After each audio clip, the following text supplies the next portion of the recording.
اعوذ باللہ من الشیطان الرجیم، بسم اللہ الرحمن الرحیم۔ ربی یسر ولا تؤثر وتمم بالخیر واجعل لی وزیرا من اہلی۔ یہاں جو ہے اب بات کا رخ اصل موضوع کی طرف پھر جاتا ہے۔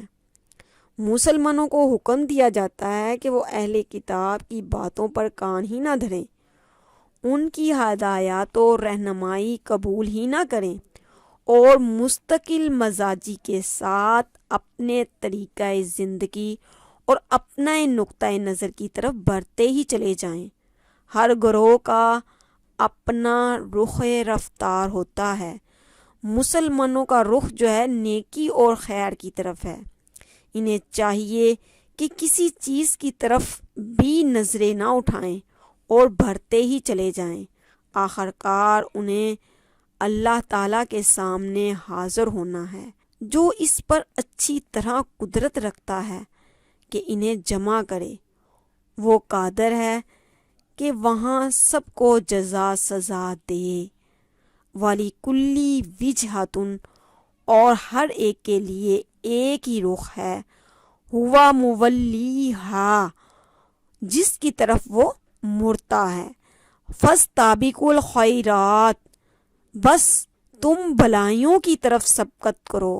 اللہ تعالیٰ کہہ رہے ہیں کہ تمہارا جو کام ہے بھلائیوں ہی کی طرف بڑھتے جانا ہے۔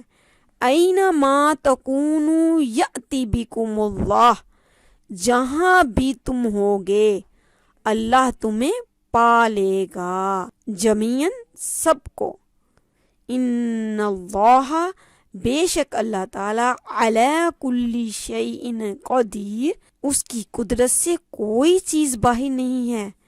اہل کتاب جو فتنہ پھیلاتے تھے اور جو سازشیں کرتے تھے میری پیاری بہنوں، اور اللہ کے کلام کی جو تعویلات کرتے تھے، یہاں مسلمانوں کو حکم دیا گیا ہے کہ وہ اہل کتاب کی ان کارستانیوں میں بالکل بھی دلچسپی نہ لیں۔ وہ راہ عمل پر گامزن ہو کر اپنا عمل نیکی کا کرتے ہی چلے جائیں اور ایک دوسرے سے آگے بڑھنے کی کوشش کریں نیکیوں میں۔ اور ساتھ ساتھ یہ بھی یاد دہانی کرائی جا رہی ہے کہ آخر کار انہیں بھی اللہ تعالیٰ کے سامنے آنا ہے، اور اللہ تعالیٰ ہر چیز پر قدرت رکھتا ہے۔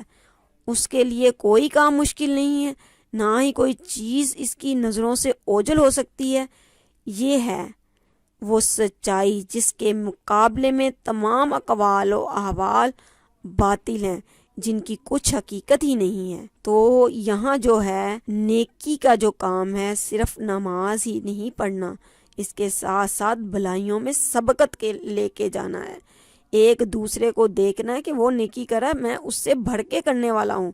اور نیکی یہ بھی ہے میری پیاری بہنوں کہ کسی کے کام آ جانا، کسی کا ہاتھ بٹھا دینا، گری پڑی چیز کو اٹھا کے ایذا دینے والی چیز کو پیچھے کر دینا، یہ بھی ایک چھوٹی سی نیکی ہے۔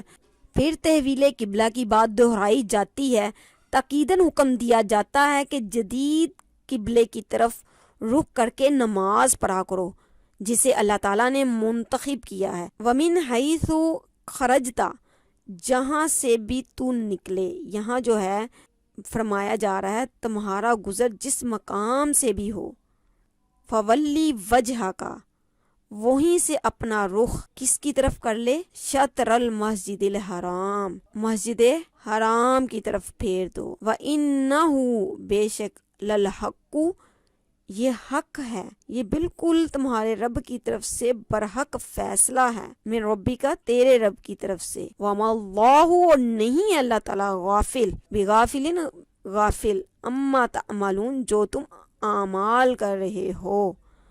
اب اس کا با محاورہ سنیں، تمہارا گزر جس طرف سے بھی ہو، وہیں سے اپنا رخ نماز کے وقت مسجد حرام کی طرف پھیرو، کیونکہ یہ تمہارے رب کا بالکل برحق فیصلہ ہے، اور اللہ تم لوگوں کے اعمال سے بے خبر نہیں ہے۔ اس تاکیدی حکم میں اب یہودیوں کا ذکر نہیں ہے، اور نہ ہی قبلے کے سلسلے میں ان کے موقف کا ذکر ہے۔